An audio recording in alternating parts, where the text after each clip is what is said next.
14 फरवरी 2013 को Valentine day के दिन एक 29 वर्षीय मॉडल और रियलिटी टीवी स्टार रीवा स्टेनकेम्प की अपने ही बॉयफ्रेंड ने 4 गोली मारकर हत्या कर दी। पैरालंपिक चैंपियन और नाइकी जैसी बड़ी कंपनियों के ब्रांड एम्बेसडर रह चुके उसके बॉयफ्रेंड ने इस हत्या को अनजाने में हुई अपनी गलती बताया। कौन था ये पैरालंपिक चैंपियन? ऐसी क्या गलती थी जिससे एक महिला की जान चली गई? और क्या सच में ये हत्या गलती से हुई थी? कहानी के पीछे छिपे सच को जानने के लिए वीडियो को आखिर तक देखें। लेकिन इससे पहले कि हम कहानी पर आगे बढ़ें, अगर आप हमारे इस चैनल पर नए हैं तो कृपया हमारे चैनल को सब्सक्राइब कर लीजिए और साथ ही हमारे अगले वीडियो के नोटिफिकेशन के लिए बेल आइकन को प्रेस करना ना भूलें। ऑस्कर पिस्टोरियस का जन्म 22 नवंबर 1986 को साउथ अफ्रीका के गोतेंग राज्य के जोहान्सबर्ग शहर में हेंके और शेला पिस्टोरियस के घर में हुआ था, जो कि एक क्रिश्चियन परिवार था। वो अपने पेरेंट्स और 2 भाई बहन के साथ रहता था। ऑस्कर पिस्टोरियस का जन्म दोनों पैरों में फाइबुलर हेमिमेलिया की कमी के साथ हुआ था। इसका मतलब है कि उसके दोनों घुटने के निचले भाग में कोई हड्डी नहीं थी। इसलिए जब वो 11 महीने का था तब उसके दोनों पैर उसके घुटनों और टखनों के बीच से काट दिए गए थे। 6 महीने बाद उसने फाइबर ग्लास पर चलना सीखा और उसके माता पिता ने उसे खेलों में भाग लेने के लिए इनकरेज किया। ऑस्कर के पैर नहीं थे, लेकिन फिर भी वो बॉक्सिंग, स्कीपिंग और प्रेसअप सहित कई व्यायाम करने में सक्षम था। उसने कॉन्स्टेंटिया क्लूफ प्राइमरी स्कूल और प्रिटोरिया बॉयज हाई स्कूल में पढ़ाई की, जहां उसने स्कूल की टीमों के साथ रग्बी यूनियन खेल खेला। इसके अलावा ऑस्कर ने क्लब ओलंपिक कुश्ती में भी भाग लिया। जून 2003 में रग्बी के दौरान घुटने की गंभीर चोट के बाद ऑस्कर को जनवरी 2004 में कोच MP लूव के साथ प्रिटोरिया विश्वविद्यालय के हाई परफॉर्मेंस सेंटर में पुनर्वास के दौरान रनिंग से परिचित कराया गया और उसके बाद उसने कभी पीछे मुड़कर नहीं देखा। उसका पहला रेसिंग ब्लेड साउथ अफ्रीकी prosthetist François when der what द्वारा लगाया गया। क्योंकि उसे प्रिटोरिया में सटीक चलने वाले ब्लेड नहीं मिल सके, इसलिए वान डेर वॉर्ड ने एक स्थानीय इंजीनियर द्वारा ब्लेड का सटीक पैर बनाने का ऑर्डर दिया। हालांकि ये ब्लेड भी जल्दी ही टूट गए, जिसके बाद वान डेर वॉर्ड ने ऑस्कर को आइसलैंडिक कंपनी ओसर के पास नए और टिकाऊ ब्लेड लगवाने के लिए भेजा। जिसके बाद ऑस्कर ने T44, जो कि घुटने से नीचे के विकलांग एथलीट के लिए होने वाली रेस है, में भाग लिया। 2004 में 17 साल की उम्र में ऑस्कर पिस्टोरियस ने अपने पहले पैरालंपिक खेलों में 21.97 सेकेंड के वर्ल्ड रिकॉर्ड के साथ ब्रॉन्ज और गोल्ड मेडल जीता। 3 साल बाद उसने इंटरनेशनल प्रतियोगिता में सक्षम एथलीटों की दौड़ शुरू की और लंदन में 2012 के ओलंपिक के टूर्नामेंट में मुकाबला करने वाले डबल लेग एम्प्यूटी के रूप में इतिहास रचा। ऑस्कर को ब्लेड रनर और बिना पैरों वाला सबसे तेज आदमी कहा जाता था। ऑस्कर पिस्टोरियस 2012 ओलंपिक तो नहीं जीत सका, वो सेमीफाइनल में हारकर खेल से बाहर हो गया, लेकिन उसकी कहानी और रनिंग ब्लेड्स दुनिया भर में मशहूर हो गए। उसने अपने लेफ्ट शोल्डर पर बाइबल की आयत का टैटू गुदवाया हुआ था। ऑस्कर पिस्टोरियस का स्टारडम लगातार बढ़ रहा था। ऑस्कर को 2011 में new face of a man का नाम दिया गया। ए मैन, जो कि एक शानदार मेंस का परफ्यूम ब्रांड है। पूरे ओलंपिक के दौरान वो उस परफ्यूम का ब्रांड एम्बेसडर था, जिससे उस कंपनी के शेयर और भी ऊंचे हो गए। उसकी बिजली की गति और प्रसिद्धि के कारण उसे ब्लेड रनर के नाम से जाने जाना लगा। फरवरी 2013 में ए मैन के फाउंडर थियरी मुगलर, जो कभी बेयोंसे नामक एक महिला सिंगर के आर्टिस्टिक एडवाइजर के रूप में काम करते थे, ने टाइम स्क्वायर न्यूयॉर्क पर ऑस्कर पिस्टोरियस के लिए एक प्रमोशनल एडवर्टाइजमेंट बनाया। उसे 2011 में GQ मैगजीन की मैन ऑफ द ईयर सूची में शामिल किया गया और उसे 2012 के लिए टाइम की 100 सबसे प्रभावशाली लोगों की सूची में नामित किया गया था। ऑस्कर पिस्टोरियस ने प्रतिवर्ष अनुमानित $2 मिलियन कमाए और उसकी सफलता के कारण उसे कई आकर्षक एडवर्टाइजमेंट कॉन्ट्रैक्ट मिले। वो सबसे अधिक मांग वाली खेल हस्तियों में से एक था और उसने फैशन कंपनी ओकले, नाइकी और UK के BT ग्रुप, जो कि अब TNT के रूप से जाना जाता है, सहित कई प्रमुख ब्रांडों के साथ स्पॉन्सर डील पर साइन किए।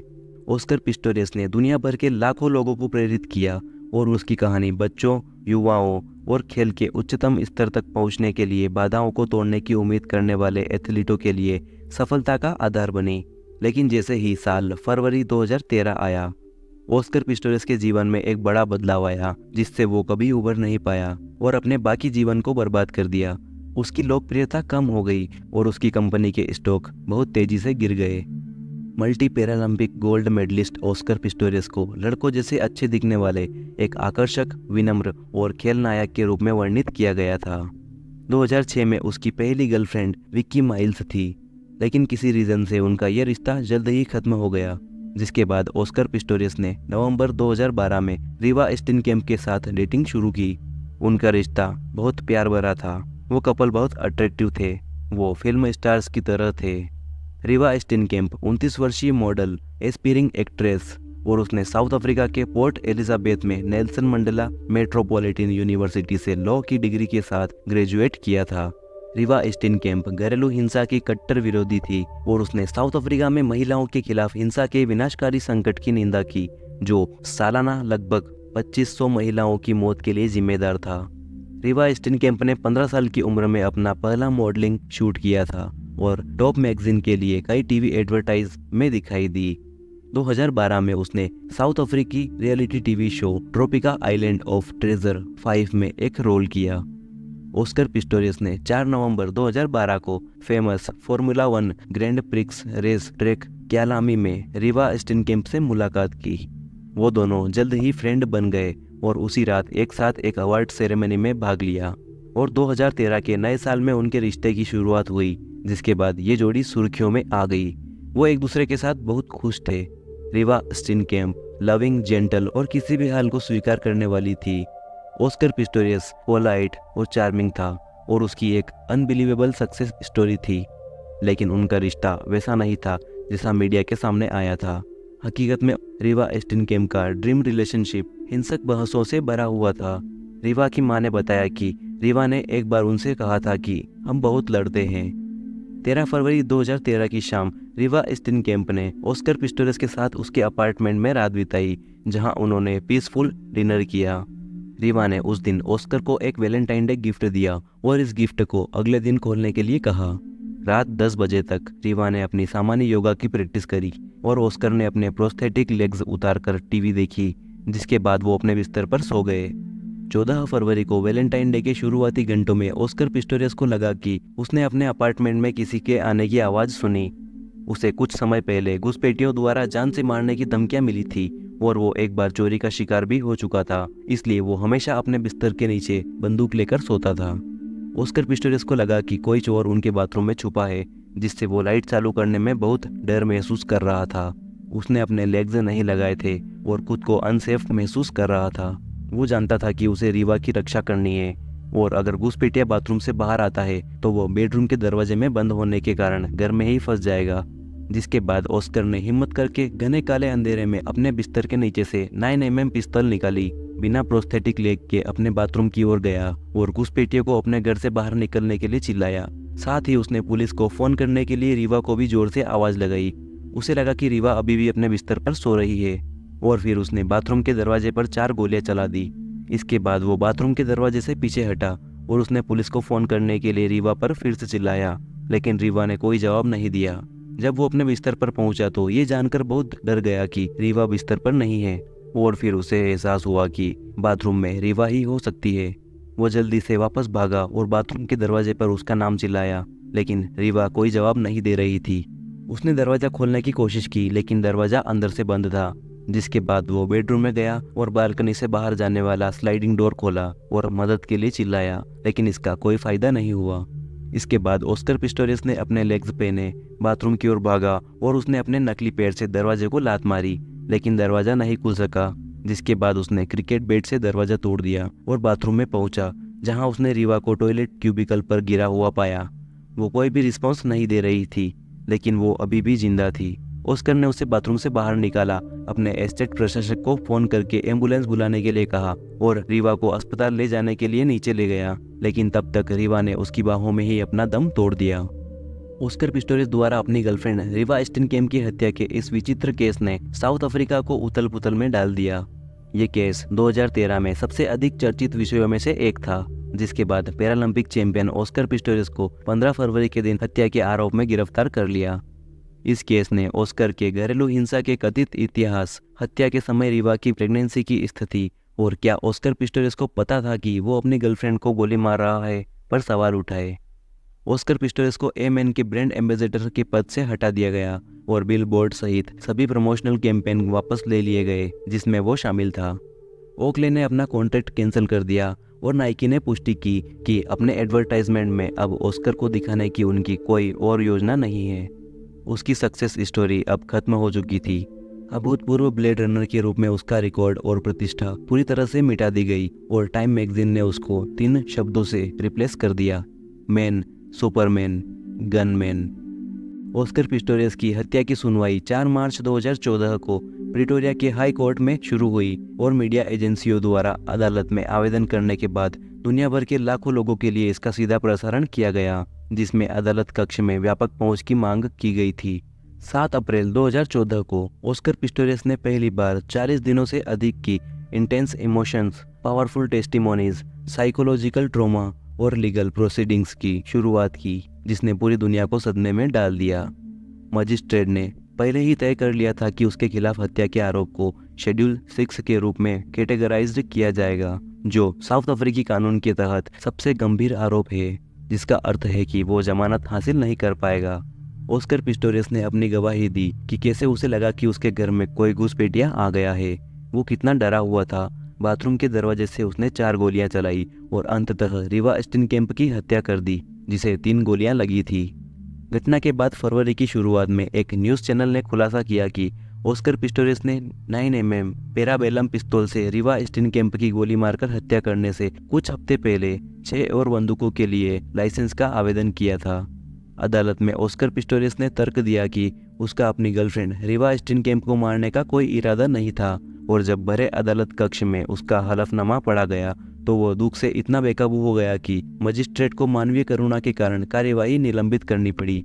अभियोजकों द्वारा ऑस्कर को मेंटल हेल्थ क्लिनिक में भेजने की रिक्वेस्ट की गई क्योंकि उसके बचाव पक्ष के वकीलों ने तर्क दिया कि गोलीबारी की घटना के समय वो जनरलाइज्ड एंग्जाइटी डिसऑर्डर से पीड़ित था। अपनी गवाही देते समय ऑस्कर पिस्टोरियस शूटिंग के दिन अपनी कठिन हरकत को प्रदर्शित करने के लिए अदालत कक्ष में अपने स्टंप्स के साथ लड़ खड़ा रहा था। अदालत ने ऑस्कर और रीवा के दोस्तों के हलफनामे भी सुने, जिन्होंने बताया कि वो कपल कितने खुश थे, उनका रिश्ता तेजी से आगे बढ़ रहा था। रीवा स्टेनकैम्प की परेशानियों और कैसे रीवा ने एक दोस्त से कहा कि अगर ऑस्कर पिस्टोरियस उसे शादी का ऑफर देता है तो वो शादी के लिए संभवतः हाँ कहेगी। कपल के बीच व्हाट्सएप मैसेजेस भी अदालत में पेश किए गए, जिसमें झगड़े लेकिन कभी कभार प्यार भरे पलों का खुलासा हुआ। कैसे उन्होंने एक दूसरे पर भरोसा किया और ऑस्कर के साथ रीवा के रिश्ते को मिले वैश्विक ध्यान से निपटने में रीवा के संघर्षों का खुलासा हुआ। हालांकि अभियोजन पक्ष ने यह कहते हुए पूर्व निर्धारित हत्या का आरोप लगाने के लिए दबाव डाला कि ऑस्कर ने एक निहत्थी और निर्दोष महिला को गोली मार दी। ऑस्कर पिस्टोरियस के सेल्फ डिफेंस में अभिनय करने और इस बात से अनजान होने की बात की कि जब उसने अपनी बंदूक से गोली चलाई तो रीवा स्टेनकैम्प बाथरूम में थी, लेकिन अभियोजन पक्ष द्वारा इसे मनगढ़ंत पूर्व योजना का हिस्सा करार दिया गया। अभियोजन पक्ष ने आरोप लगाया कि ऑस्कर और रीवा के बीच पिछली रात गर्म बहस हो गई थी, जो कि उनके पड़ोसियों द्वारा सुनी गई। ऑस्कर पिस्टोरियस ने ये जानते हुए भी कि वो दरवाजे के पीछे खड़ी है, फिर भी उसने दरवाजे पर 4 गोलियां चलाई।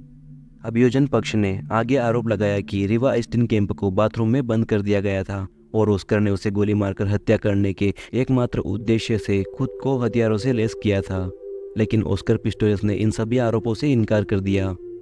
ऑस्कर पर घरेलू हिंसा का सिद्ध ट्रैक रिकॉर्ड होने का भी आरोप लगाया गया था। हालांकि उसे कभी भी आरोप में गिरफ्तार नहीं किया गया, लेकिन 2014 में एक न्यूज़ रिपोर्टर ने बताया कि 2009 में ऑस्कर पर एक हाउस पार्टी में एक महिला के साथ बदतमीजी का आरोप भी लगाया गया था। NBC न्यूज़ द्वारा स्टेनकैम्प और ऑस्कर पिस्टोरियस के बीच व्हाट्सएप मैसेजेस का भी खुलासा किया गया, जिसमें उनके बीच आर्ग्यूमेंट हिस्ट्री का खुलासा हुआ और पता चला कि कैसे रीवा स्टेनकैम्प ऑस्कर से डरती थी। अदालत ने ऑस्कर की एक्स गर्लफ्रेंड की गवाही भी सुनी, जिसने दावा किया कि ऑस्कर गुस्सैल था। उसने कई बार अपनी गर्लफ्रेंड को धोखा दिया और एक बार जब एक पुलिस ऑफिसर ने उसकी कार रोक ली तो उसने गुस्से में खुली सनरूफ से उस पुलिस ऑफिसर पर अपनी बंदूक तान दी। रीवा स्टेनकैम्प की मां ने बताया कि ऑस्कर पिस्टोरियस के साथ उनकी बेटी का रिश्ता कितना मुश्किल था और पुष्टि की कि अपनी मृत्यु के समय रीवा स्टेनकैम्प प्रेग्नेंट नहीं थी। उसकी बहन सिमोन स्टेनकेम्प ने पिस्टोरियस को भेजे गए एक व्हाट्सएप मैसेज का खुलासा किया, जिसमें लिखा था, तुम्हारे साथ डेटिंग करने के लिए मुझ पर बाहरी लोगों द्वारा हमला नहीं किया जा सकता और न ही तुम पर कोई हमला कर सकता है। तुम वो इंसान हो जिससे मैं सुरक्षा की हकदार हूँ। 11 सितंबर 2014 को ऑस्कर पिस्टोरियस को पूर्व निर्धारित हत्या और दूसरी डिग्री हत्या का दोषी नहीं पाया गया, लेकिन उसके कामों को लापरवाहीपूर्ण बताया गया। ट्रायल जज थोकोजाइल मासिपा को इस बात का कोई सबूत नहीं मिला कि ऑस्कर अपनी गर्लफ्रेंड रिवा स्टेनकेम्प को मारना चाहता था, लेकिन उसे गैर इरादतन हत्या का दोषी पाया गया क्योंकि उसने बहुत जल्दबाजी की और अत्यधिक बल का प्रयोग किया। ऑस्कर पिस्टोरियस को 5 साल जेल में काटने थे और केवल 1 साल जेल में काटने के बाद उसे जमानत मिल सकती थी। इस सजा ने साउथ अफ्रीका में दुष्कर्म और घरेलू हिंसा के खिलाफ महिला अधिकार समूहों और अधिवक्ताओं के बीच आक्रोश भड़का दिया, जिससे दुनिया के अन्य हिस्सों में गर्मागर्म बहस छिड़ गई। मुख्य कानूनी प्रश्न का उत्तर देने में विफल रहने के लिए ट्रायल जज की तीखी आलोचना की गई।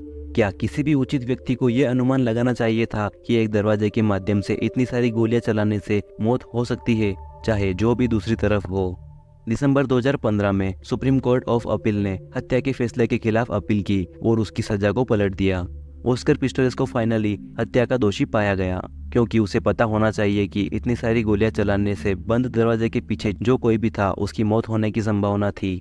जुलाई 2016 में प्रोसिक्यूटर्स द्वारा मांगी गई मानक 15 साल की न्यूनतम सजा पर ऑस्कर पिस्टोरियस को 6 साल के लिए वापस जेल भेज दिया गया। 16 महीने बाद नवंबर 2017 में सुप्रीम कोर्ट ऑफ अपील ने राज्य अभियोजकों के इस तर्क को स्वीकार कर लिया कि उसकी प्रारंभिक जेल अवधि चौंकाने वाले रूप से कम थी, जिसके बाद ऑस्कर पिस्टोरियस की हत्या की जेल की अवधि 13 साल और 5 महीने तक बढ़ा दी गई। 15 सितंबर 2023 को रिवा स्टेनकेम्प के पिता की नींद में ही मृत्यु हो गई। मार्च 2023 में ऑस्कर पिस्टोरियस ने अपनी 13 साल की आधी सजा काटने के बाद पैरोल के लिए आवेदन किया, लेकिन उसकी पैरोल रिक्वेस्ट को रिजेक्ट कर दिया गया क्योंकि जेल अधिकारियों ने तर्क दिया कि वो आवश्यक मिनिमम डिटेंशन पीरियड को पूरा करने में फेल रहा है। उसी वर्ष अक्टूबर में संवैधानिक न्यायालय ने उनके पैरोल रिक्वेस्ट पर पिछले फैसले को पलट दिया, ये तर्क देते हुए कि उसने वास्तव में 21 मार्च 2023 तक अपनी आधी सजा काट ली है और इसलिए वो पैरोल के लिए पात्र है। अगले महीने सुधार सेवा विभाग ने 5 जनवरी 2024 को ऑस्कर पिस्टोरियस की पैरोल पर रिहाई की तारीख को एक वाक्य में मंजूरी दे दी। अपनी 13 साल और 5 महीने की हत्या की सजा में से 9 साल की सजा काटने के बाद ऑस्कर पिस्टोरियस को आखिरकार 5 फरवरी 2024 को पैरोल पर रिहा कर दिया गया और अब वो अपने घर पर है। दिसंबर 2029 में अपनी सजा समाप्त होने तक ऑस्कर पिस्टोरियस साउथ अफ्रीका के सुधार सेवा विभाग की देखरेख में रहेगा। वो जहाँ भी रहेगा उसकी गतिविधियों पर नजर रखी जाएगी। उसका अल्कोहल कंजप्शन पूरी तरह से बैन रहेगा। उसे क्रोध प्रबंधन और महिला हिंसा विरोधी कार्यक्रमों में शामिल नहीं होने के और कम्युनिटी में अच्छा बिहेवियर करने के आदेश दिए गए। ऑस्कर पिस्टोरियस की पैरोल पर जेल से रिहाई पर बोलते हुए रिवा स्टेनकेम्प की मां जून स्टेनकेम्प ने कहा कि साउथ अफ्रीकी कानून के तहत उन्होंने ऑस्कर पिस्टोरियस की रिहाई की शर्तों को स्वीकार कर लिया है। क्या रिवा के लिए न्याय हुआ? क्या ऑस्कर ने पर्याप्त समय बिताया? अगर आपका कोई प्रियजन कभी वापस नहीं आ सकता तो ये आपके लिए कभी भी न्याय नहीं हो सकता है, और कितना भी समय दिया जाए रिवा अब कभी वापस नहीं आ सकती है। जून स्टेनकेम्प ने कहा, हम अब अकेले रह गए हैं और ये हमारे लिए किसी आजीवन कारावास की सजा से कम नहीं है। इसके साथ ही रिवा की मां ने कहा कि ऑस्कर पिस्टोरियस की पैरोल पर रिहाई के साथ मेरी एकमात्र इच्छा ये है कि मुझे रिवा की लेगेसी को कंटिन्यू रखने के लिए रिवा रेबेका स्टेनकेम्प फाउंडेशन पर फोकस करते हुए अपने अंतिम वर्ष शांति से जीने की अनुमति दी जाए। कहानी पर अपने विचार हमें कमेंट में बताएं। अगर आपको ये कहानी पसंद आई हो तो कृपया वीडियो को लाइक करें और हमारे चैनल को सब्सक्राइब करना ना भूलें। धन्यवाद।